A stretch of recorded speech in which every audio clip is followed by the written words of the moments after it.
Welcome to my YouTube channel, Big Ideas, Simplified. This is the first video in a 3-part series, where I'll be talking about my science fair projects that won a bronze medal. If you like my video and learned something new, make sure to like and subscribe to my channel below. Leave me a comment if you have a question and I'll respond as soon as I can. One day last year, I was at home looking at my phone and I found something interesting, a video. This video made me remember that across the world, 14 individuals from my hometown were attempting to summit Africa's tallest mountain to raise money for BC Children's Hospital. This is what I watched. Tomorrow's about 7 hours. We go very, very light. It's light number of porters tomorrow as well. Oh, and this is where we were camped last night, right there. So that was our 11 kilometers across the saddle. Oh, and by the way, our camp last night was higher than Mount Rainier. So that's just a fun fact. Anyway, over here is Nigeria. Oh my gosh, I totally have altitude brain fog. It's Kenya. That's Kenya. And if it stays somewhat clear tonight, we'll be able to see the fires burning in their communities, which is going to be super cool. From this, I got the inspiration for my project, Peak Performance, investigating the safety of Mount Kilimanjaro expeditions via pulse oximetry. Mount Kilimanjaro is located in Tanzania and stands at 5,895 meters above sea level. It's considered one of the 7 summits of the world, and it attracts up to 40,000 climbers annually. However, expeditions over 2,500 meters above sea level put climbers at risk of hypoxemia and high-altitude related illnesses such as acute mountain sickness, or AMS. This occurs when the body fails to adapt or acclimatize to lower oxygen levels found at high altitudes. Globally, AMS affects between 40 to 90% of unacclimatized individuals ascending over 500 meters per day to altitudes between 4,500 and 6,000 meters, the exact summit range of Mount Kilimanjaro. While AMS symptoms can be treated with descent or supplementary oxygen, AMS can progress into more severe illnesses if untreated, including high-altitude cerebral and pulmonary edemas.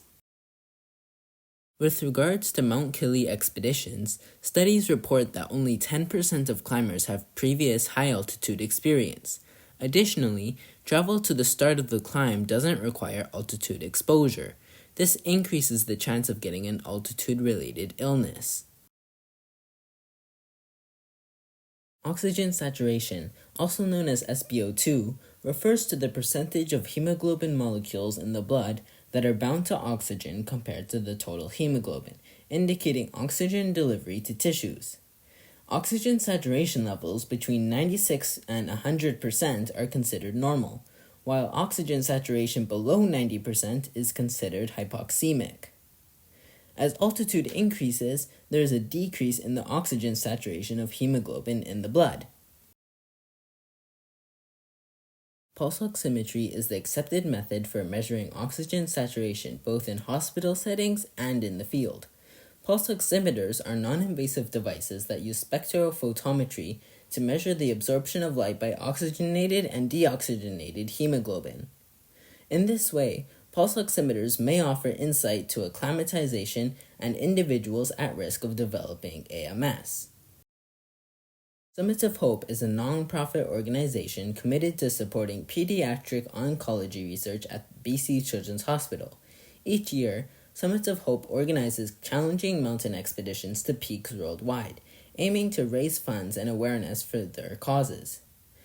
In October of 2023, dedicated Summits of Hope climbers embarked on a memorable journey to summit Mount Kilimanjaro. They selected the Rongai route for the expedition, which is known for its gradual ascent and diverse landscapes.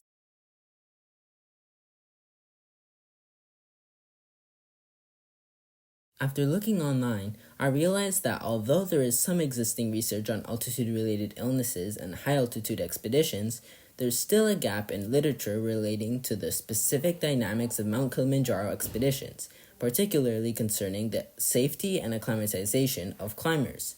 Further, few have focused specifically on the experiences of climbers, or the effectiveness of pulse oximetry as a tool for acclimatization and mitigating risks. This led to the purpose of my project, to quantitatively and qualitatively determine the safety of the Summits of Hope expedition to summit Mount Kilimanjaro, using pulse oximetry as an indicator of hypoxemia and acclimatization. I'll leave it at that for this video. If you enjoyed watching the first part of this series, watch for the next parts when they come out. Thanks for watching. Stay tuned for more big ideas, simplified content.